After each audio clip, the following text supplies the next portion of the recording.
My sister was born rebellious, and I'm the one stuck cleaning up her messes. After self-destruction, I opened my eyes again.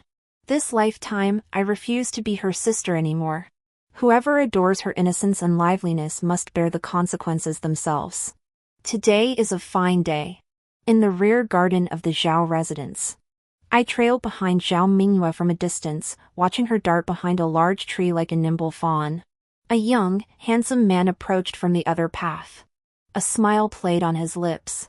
Relaxed and unaware of his surroundings, he was startled when Zhao Mingyue suddenly leaped out. But when he recognized the beautiful, delicate girl before him, his ears flushed slightly. He broke into a smile and asked softly, "What's your name?" Zhao Mingyue's eyes twinkled mischievously as she flashed him a playful grin. "My name is Zhao Mingzhu." Just then, I appeared behind them. "Zhao Mingyue, revealing my name to a stranger, do you think that's appropriate?" Zhao Mingyue flushed crimson and hurried over to explain, "No, sis. I was just trying to joke with him." I couldn't hold back any longer and slapped her hard across the face. "If she'll never learn her lesson, then I will. Zhao Mingyue, if you want to be frivolous and reckless, that's your choice. But don't drag me into it." Zhao Mingyue covered her face, staring at me in disbelief, tears welling up in her eyes. Seeing my reaction, the man quickly shielded Zhao Mingyue behind him. "Your sister was just joking. Why are you speaking so harshly and even hitting her? You have no manners whatsoever."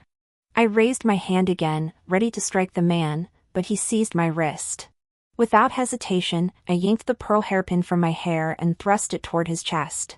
His other hand grabbed my wrist, so I simply lowered my head and bit down on his wrist.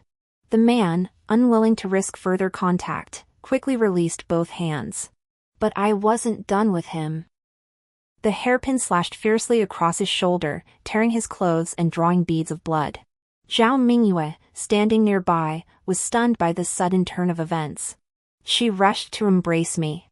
"Sister! Calm down! Sister, what's wrong with you?" I wrenched myself free from Zhao Mingyue and glared at her. "You dared to use my name to flirt with a stranger. Did you ever think about the consequences? And you," I pointed at the man, "the back garden is the inner courtyard. Seeing a lady, you don't quickly withdraw, but instead ask her name? Have you swallowed your Confucian teachings whole?" Caught off guard, the man looked guilty. Ignoring the wound on his shoulder, he hurriedly bowed. "I came looking for Brother Anmin. For any offense caused to the two young ladies, I beg your forgiveness." With that, he hurried away. After the commotion, I collapsed from exhaustion. When Zhao Mingyue reached to help me up, I pushed her away. "Zhao Mingyue, stay away from me. I don't want to see you right now." I rushed back to my courtyard and dismissed all the servants. Only then could I bury my face in the pillow and sob uncontrollably. My sister, Zhao Mingyue, was lively, charming, and endearing. But no one knew the shadows she cast over me, nor the countless injustices I endured. At 5, she insisted on dragging me to the pond to pick lotus flowers, leaving me gravely ill. At 6, she shattered the guanyin statue our grandmother revered, and I was punished by kneeling for half a day alongside her. Grandfather's calligraphy and paintings, father's cherished porcelain, each time I was dragged into my sister's trouble. The worst incident came at 9, when my sister took my cousin from my aunt's family climbing a tree. Both fell and broke their legs. I dared not climb, yet because I failed to stop them, I was beaten until a vine snapped. From childhood, I understood that compared to my sister's innocent heart, my quiet propriety seemed dull. Mother favored my sister, my eldest brother favored my sister, I knew it all. I always dreamed that once I married, it would be over. I would escape my sister's shadow. My husband might not love me, but he would respect me. He wouldn't see me as a second choice to my sister, and I wouldn't be dragged into those inexplicable troubles anymore. But I never escaped. All because of my sister's jest today. That man today was Zhong Yuan, the only son of the Duke of Rong. In my previous life, it was precisely because Zhao Mingyue made this joke that Zhong Yuan truly believed she was Zhao Mingzhu, the second young miss of the Zhao household. Not long after, envoys from the Duke of Rong's mansion arrived to propose marriage. To the entire family's surprise, I, who had always been overlooked, suddenly found a fine match. With my family's tacit approval, Zhong Yuan and I exchanged love letters and met often, gradually developing feelings for each other. Throughout our time together, Zhong Yuan remained unaware of the mistake. He simply thought my reserved demeanor was part of a younger sister's charm, believing that after marriage, I would revert to the cheerful, smiling girl who had captivated him at first sight. Meanwhile, Zhao Mingyue had run off to a theater troupe, engaging in illicit affairs without a matchmaker. When Mother discovered she was pregnant, the rogue had vanished without a trace. Thus, on our wedding day, Mother swapped us sisters. Zhao Mingyue took my place in the bridal sedan chair, while I lay unconscious in my boudoir for the entire day. Zhong Yuan later uncovered the truth. For Zhao Mingyue's sake, he willingly accepted the green hat, treating the child she bore as his own. Only I remained in the dark. The bride swap became the final straw that crushed me. I deliberately sulked and dragged myself into becoming an old maid. This time, Zhao Mingyue finally realized the magnitude of her mistake. Years later, she died in melancholy. I vowed never to marry, forcing my mother to let me become Zhong Yuan's second wife. I had believed Zhong Yuan and I were meant for each other, that only my mother's favoritism had kept us apart. Little did I know, I'd squandered my prime years in a sulk, yet Zhao Mingyue remained the central figure. Like that pastry shop's promotion, buy 10 boxes, get one free, I was always just the freebie. All my hopes for the future became a laughingstock because of Zhao Mingyue's flippant remark. Already pregnant, I suffered a miscarriage after learning the truth. Then I set fire to my courtyard, ending my life in the blaze. Though a pearl cannot rival the moon's brilliance, it still has its own pride. I refuse to be anyone's supporting act anymore. Ever since those memories flooded back last night, I've awakened. A crowd of people who never loved me, they're not worth wasting my years on. This time, I'm letting myself off the hook and distancing myself from everyone. After crying myself out, I summoned a maid to bring water for washing my face. After today's uproar, I knew another storm was bound to hit me next. Sure enough, shortly after, Mother sent word summoning me to her courtyard. When I arrived, I saw Mother and my eldest brother seated in their armchairs, their expressions grim. Zhao Mingyue, meanwhile, was being held close by Mother, who murmured words of comfort. The moment I entered, Mother snapped in a low voice, "Mingzhu, kneel." My eldest brother seemed reluctant, but ultimately remained silent. I obediently bent my knees, yet spoke up, "I kneel as Mother commands, but I have done no wrong. My sister and I have both reached the age of maturity. Has Mother considered that if my sister continues to socialize with outsiders under my name, it could lead to a scandal of epic proportions?" Mother was startled by my words, then erupted in fury, "Mingyue, have you lost your mind? How dare you utter such things?" I turned to stare at my eldest brother. "Brother, tell me honestly, has your friend already developed feelings for sister?" My brother flinched, instantly grasping the gravity of the situation. He shot Zhao Mingyue a glare before pleading on my behalf, "Mother, little sister has overstepped today. Please spare her." Zhao Mingyue seemed to grasp the gravity of the situation too, quickly taking Mother's hand. "Mother, please don't be angry with your little sister." Mother glanced at my eldest brother, then turned to look at Zhao Mingyue, deep in thought. I immediately knelt down. "I'm willing to be confined for half a year to reflect on my mistakes." Hearing my words, Mother could only swallow the rebuke she wanted to give, shooting me a helpless glare before conceding, "Very well. Do as you say." I gently kowtowed 3 times on the ground. The pain of giving birth to me, the kindness of raising me, that thin thread of blood ties, let it be severed here, Mother. Zhao Mingyue seemed puzzled by my sudden deep bow. She tugged at Mother's sleeve to get her attention, but Mother stubbornly turned her head away. I said nothing, letting my eldest brother's arm guide me out of Mother's courtyard. As soon as we stepped outside, he comforted me, "Little sister, don't worry. You won't be locked up for long. Mother truly cares for you." I glanced up at him. He was the first to awaken to my plight after the arranged marriage fiasco, the first to stand up for the injustice done to me. But by then, I had no energy left to deal with belated fairness. So I merely smiled and returned to my own quarters. I dismissed all my maidservants, instructing them to seek new assignments from the steward. This way, when I departed, I wouldn't drag them down with me. Late at night, I slipped out, clutching all my jewelry and the over 100 taels of silver I'd saved from my monthly allowance. I changed into coarse hemp garments, wrapped a headscarf around my face, and slipped quietly to the abandoned side courtyard. Crawling through the dog hole, I emerged outside. I had scattered ample lamp oil across the bed and deliberately placed several sheets of paper beneath the candles. Once the candles burned down and ignited the paper, Zhao Mingzhu, the second young miss of the Zhao household, would perish in the flames. I did not wish to hate Zhao Mingyue. She had not deliberately harmed me.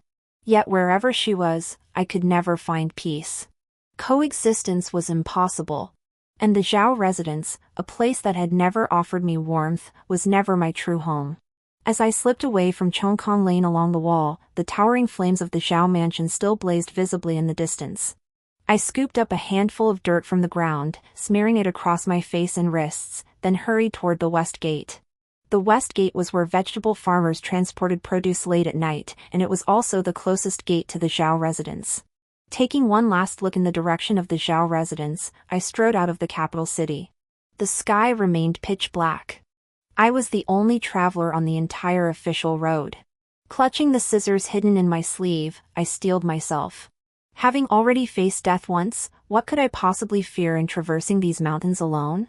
After walking an unknown distance, exhaustion overtook me. I found a sheltered spot and settled down to rest. Just then, the sound of galloping hooves echoed in the night. I looked up to see my elder brother leading a group of men, torches blazing, racing past on the main road before me. I hid in the shadows, silent. If a bond must be severed, it should be clean and complete. I journeyed southward, enduring hardships and dangers, until I settled in a small town. Here, I bought a modest, single-family courtyard home and took in a plump cat and a small dog.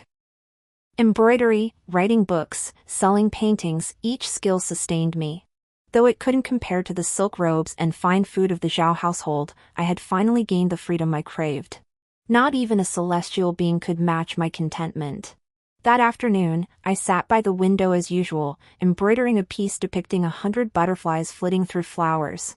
Suddenly, I heard the yard's guard dog bark twice, then silence fell. I slipped a short dagger into my sleeve and began to investigate. Though my street lay near the magistrate's office, I couldn't rule out lecherous men eyeing a lone woman like me. But I was no longer the Zhao Mingzhu of the past. Even if I couldn't overpower a man, my screams would surely draw help. I scanned the room left and right, ensuring no one lurked outside the door, before cautiously stepping out. Suddenly, a figure leapt down from the rafters. Startled, I spun around, gripping my dagger and thrusting it backward. The man seized my wrist with force, sending the dagger clattering to the floor. Just as I was about to scream, he clamped his hand over my mouth. Then he struck me, knocking me unconscious. Before blacking out, I heard him exclaim in surprise, "It's you?" When I came to, I found myself lying on a bed. I scrambled up to check if my clothes were intact, only to see the man sitting calmly at the table, leisurely examining my calligraphy and paintings. I leaned warily against the wall. "Who are you?" This man's martial arts skills were clearly beyond those of an ordinary vagrant or ruffian. Fortunately, he showed no hostility toward me. He lifted his head, and I couldn't help but gasp. His face bloomed like spring flowers, his eyes as delicate as peach blossoms, truly a dashing and charming figure. He looked up at me, a smile curling his lips. "Little one, are you holding a grudge because I didn't take you with me? Is that why you pretended not to recognize me?" I stared at him in confusion. Seeing my expression, his face gradually turned serious. "You truly don't remember me?" He glanced around. "But you don't seem married. What happened?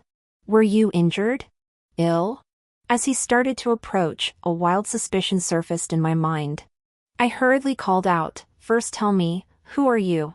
A flicker of pain crossed his face. "I am Princeton, Zhou Jing. Rest assured, I'll find a physician to treat you." "Just in case," I pressed him, "where did we first meet?" Zhou Jing answered earnestly, "It was at the Pear Garden. You came to watch the opera, and I was performing on stage. Back then, I didn't reveal my identity.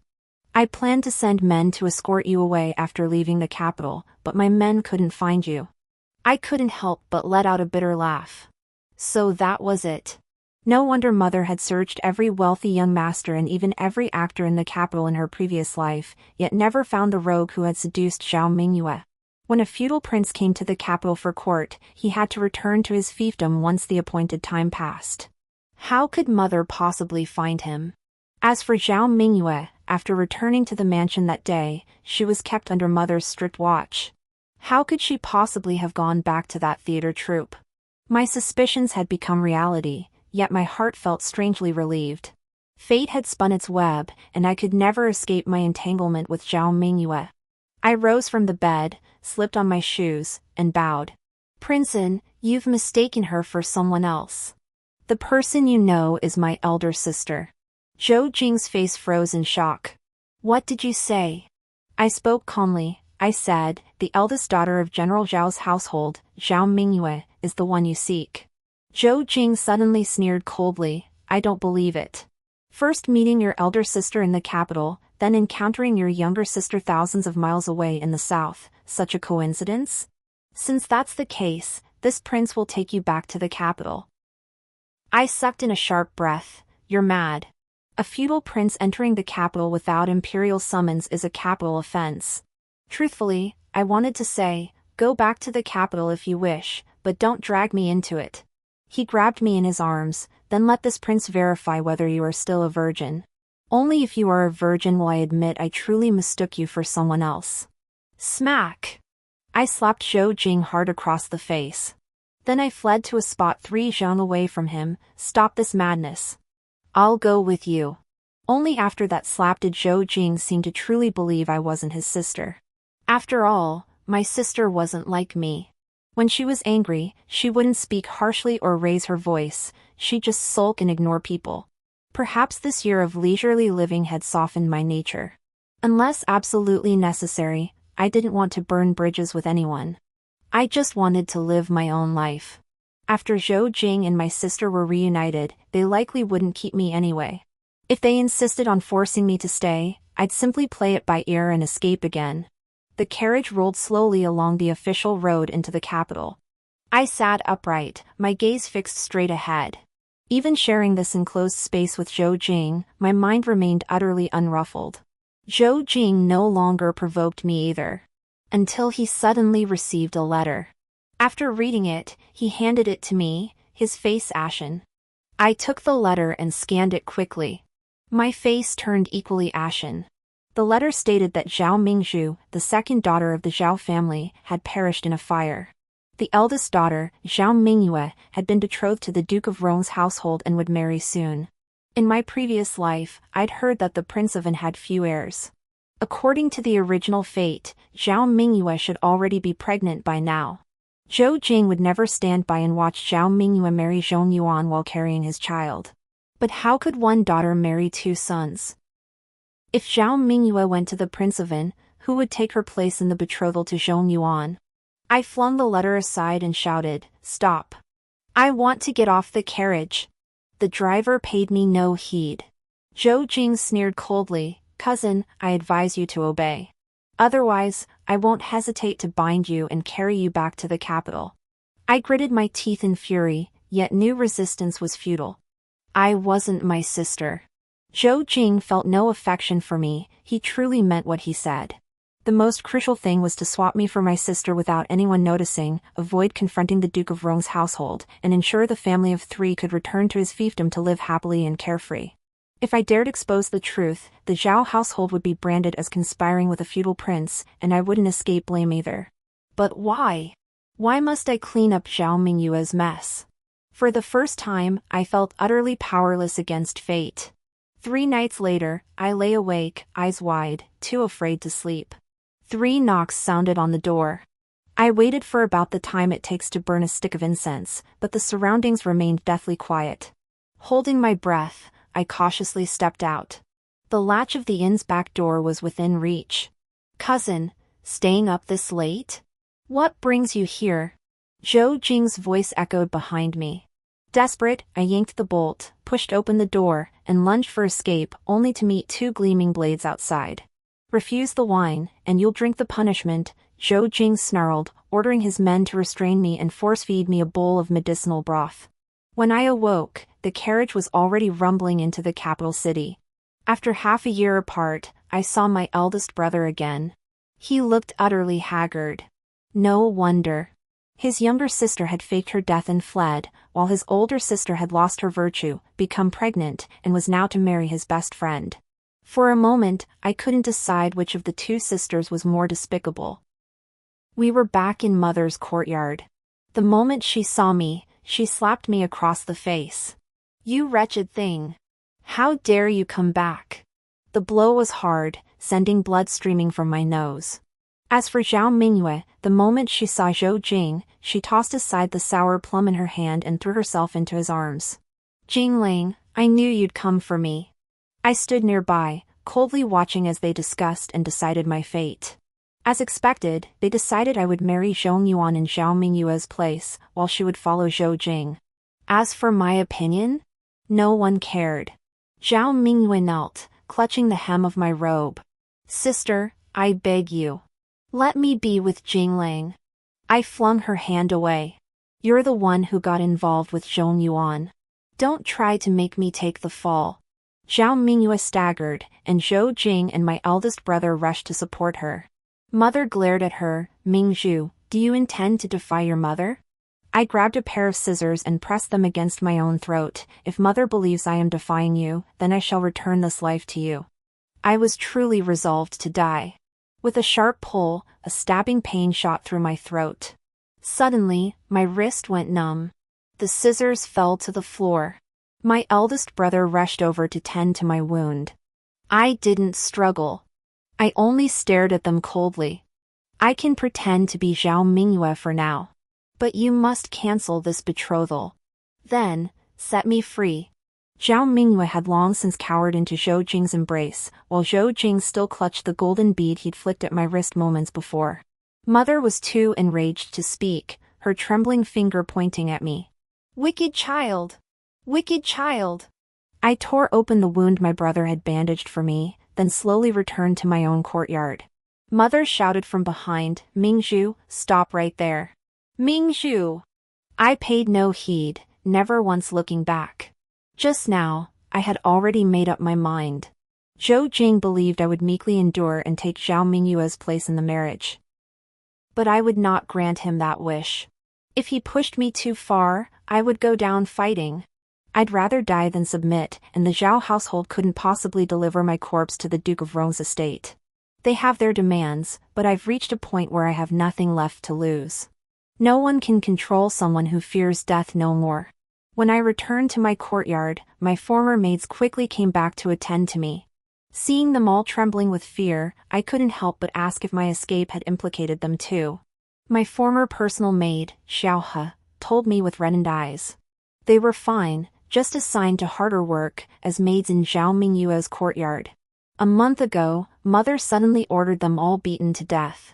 Xiao He looked terrified. Madam said they hadn't served the eldest young miss well enough, so they were punished. "Second young miss, I'm scared." I gently pulled Xiao He into my arms to comfort her. I knew deep down it was likely Zhao Mingyue's pregnancy had been discovered. That's why Mother had that entire courtyard of maids beaten to death, to seal the news. I was afraid too. Zhao Mingyue was like a blade. She could charge recklessly, with others cleaning up her messes. But those she dragged down could only pray for their own salvation. Just then, a maid announced Zhao Mingyue had arrived. The moment Zhao Mingyue saw me, she expressed gratitude. "Sister, I thank you for your kindness." I couldn't be bothered to respond and remained silent. After a moment, Zhao Mingyue suddenly spoke. "Actually, you could have married Brother Zhong. He never knew the truth anyway. That way, you wouldn't have offended the Duke of Rong's household. Wouldn't that have been better?"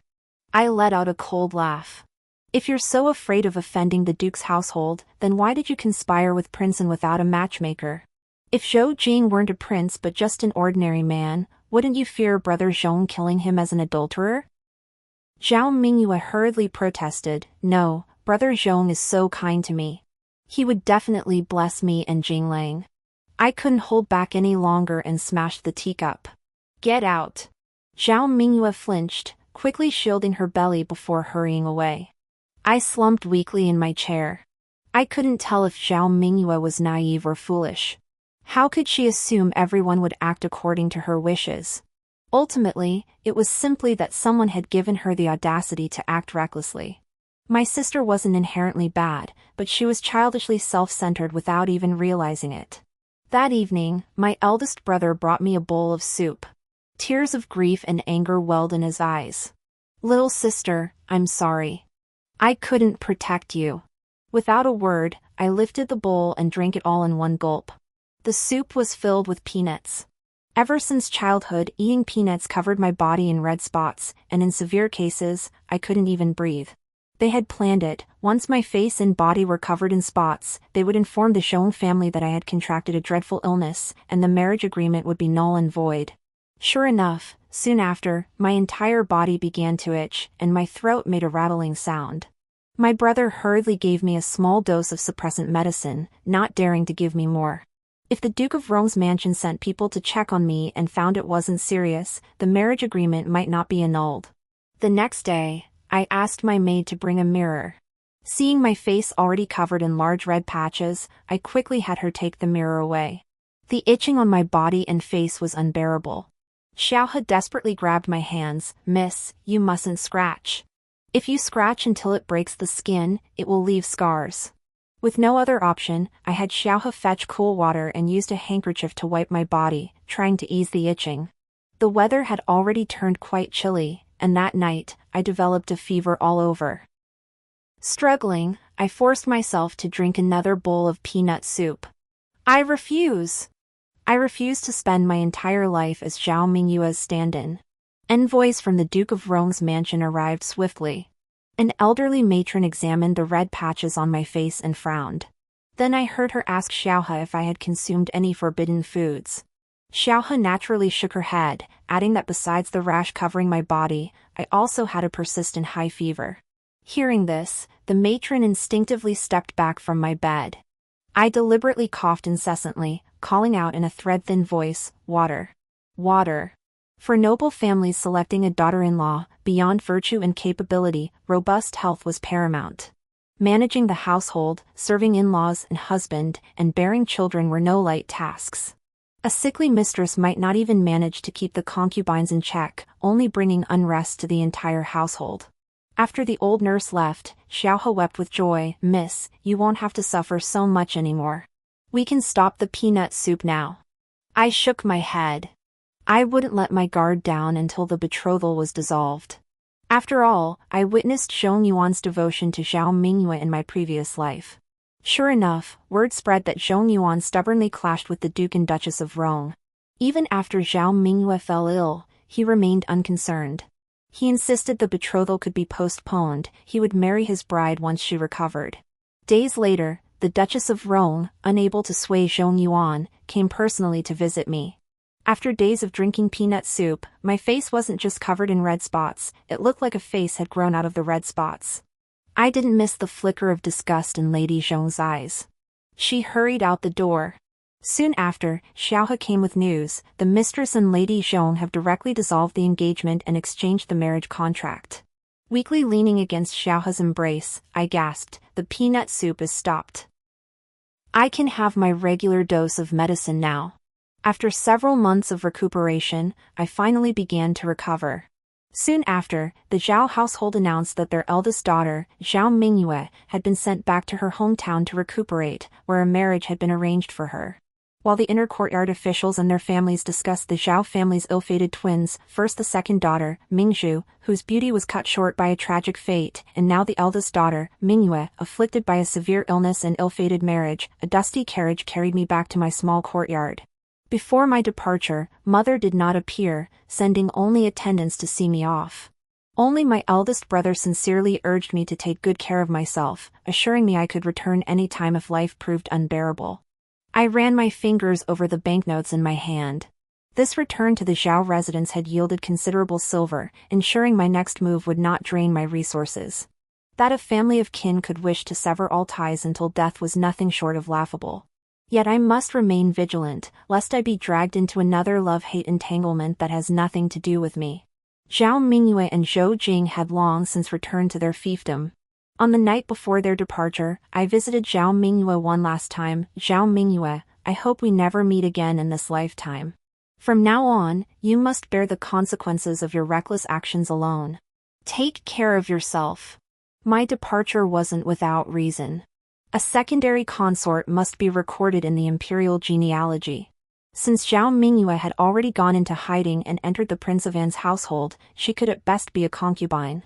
Zhou Jing had long since married his principal consort. How could the princess consort tolerate an unruly secondary wife? If Zhao Mingyue doesn't change her ways, she's bound to suffer more hardships. But that's none of my concern now. I sold my small courtyard, packed my belongings, and set off once more with my plump cat and little dog. My destination was Shu Province, the fief of another feudal prince. I refused to believe I'd have such bad luck again, that I'd run into someone I never wanted to see. A year later, I opened a small embroidery workshop in Shu. In my spare time, I wrote romantic tales of scholars and beauties to sell to publishers, earning silver to supplement the workshop's income. The name Zhao Mingzhu had long been consigned to the past. I had secured a new identity for myself. Now, the neighbors all knew that the mistress of the embroidery workshop, Qian, was a widow. One day, when I delivered a wedding gown to the magistrate's daughter, the magistrate's wife examined the gown and nodded with satisfaction. Mistress Qian's embroidery skills must come from a master. I smiled modestly. My grandmother was a royal embroiderer who was released from the palace. I learned from her. The magistrate's wife praised, no wonder the colors of these embroidery threads complement each other so perfectly, elegant and refined. Even the embroiderers in our household pale in comparison. Just then, the bride-to-be propped her chin on her hands and asked, "Mother, I heard Princeton is as graceful as a pine tree and more beautiful than any woman. Is that true?" The magistrate's wife scolded her daughter playfully, "Why bring up a prince who's already been impeached?" I quickly composed myself, pricking up my ears to catch any news. But the magistrate's wife never mentioned Zhou Jing again. Leaving the mansion, I clutched the brocade box, my mind in turmoil. At a corner, I accidentally collided with a young man. He hurriedly apologized while helping me gather the scattered contents. In the fluster, our hands touched, and he froze, utterly dumbfounded. The little maid asked curiously, "What happened next?" "Madam, what became of the sister in the story?" "I know, that sister must have married that young man who looked like a simpleton."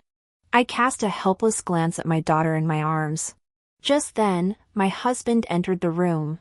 He picked up our daughter and headed out. "You should be back in your own bed sleeping." Before leaving, he winked at me and mouthed, "Wait for me." My cheeks flushed crimson, and I couldn't help but spit at him. How old is he? Still so frivolous. Before sleep, my husband held me close. "My dear, if someone offered 1,000 gold pieces for your husband, would you trade?" I yawned. Of course I would. Otherwise, wouldn't I be the fool? My husband whispered softly in my ear, "Then I'd be the fool. Not even 10,000 gold pieces could make me choose anyone but you." I pinched the soft flesh on his waist. Smooth talking. Then I drifted peacefully to sleep. That young man back then was a lowly 9th-rank official newly assigned to Shu territory. After that fleeting glimpse at the governor's mansion, he soon began hovering around my embroidery workshop daily. Once our feelings were mutual, we married. It was only then that he learned my true identity. He told me that before leaving the capital, he had already heard the full story of Princeton, Zhou Jing's, accusations. At the Prince An's mansion, Zhao Mingyue did not treat the princess consort with the respect due to her, unlike the other concubines, which greatly displeased the princess consort. But Zhou Jing doted on Zhao Mingyue, and since she had borne him an heir, the princess consort could only lie low for the time being. Until one day, while the crown prince, the consort's own son, was galloping across the riding grounds, Zhao Mingyue, recklessly unaware of the consequences, lashed out at the horse with a whip. The startled horse threw the crown prince from its back. Though Zhao Mingyue protested she'd only meant to tease the crown prince, not harm him, had Zhou Jing not intervened, the consort would have beaten her to death. After recovering from her injuries, Zhao Mingyue dared not remain in the prince's residence to provoke the princess consort's displeasure. Instead, she spent her days out and about, boating on lakes and watching plays. It was then that she encountered Zhong Yuan, who happened to be searching everywhere for her whereabouts. My sister, she remained so naive. She believed that by reclaiming her status as a noble Zhao lady, she could become a secondary consort rather than a concubine whose life and death were held in the princess consort's hands. But the marriage between the daughter of a feudal prince and a high-ranking minister, especially a military commander, violated ancestral edicts. Local officials swiftly dispatched horsemen to report this news to the capital. Zhou Jing was escorted to the capital to face charges. His fiefdom was revoked, and he was stripped of his title, reduced to commoner status. He and Zhao Mingyue were confined to guard the imperial tombs, barred from leaving for all eternity. Zhong Yuan fared no better. After receiving a severe flogging from the Duke of Rong, he was cast into the military barracks. As for the Zhao household, colluding with a feudal prince to seize official positions and confiscate property earned them banishment to their ancestral home. For 3 generations, they were barred from imperial examinations. Merely preserving their lives was a blessing they could only thank heaven for. My husband and I once secretly returned to our hometown. There we saw my eldest brother, now clad only in a short-sleeved undershirt. Once a noble young master adorned in fine furs and mounted on a steed, he was now merely a laborer on the docks, toiling to support his family. He downed a cheap bottle of Shaodao liquor in one gulp. As his eyes flushed red, he recounted the events that followed. Upon learning the full story of our father's downfall, fueled by the concubine's scheming, he swiftly abandoned all respect for mother. He handed over her household management duties to the concubine outright. Seizing the opportunity, the concubine gathered the last of our silver and fled with it one dark night. Consumed by rage, father suffered a stroke and passed away in grief and despair shortly after. After settling his funeral arrangements, our family was left utterly destitute. My eldest brother had previously been betrothed to a noble lady from another family, but with the Zhao family's downfall, the engagement was naturally dissolved. Unable to return to the countryside, my brother rented 2 rooms in a large communal courtyard near the docks, where he lived with our mother.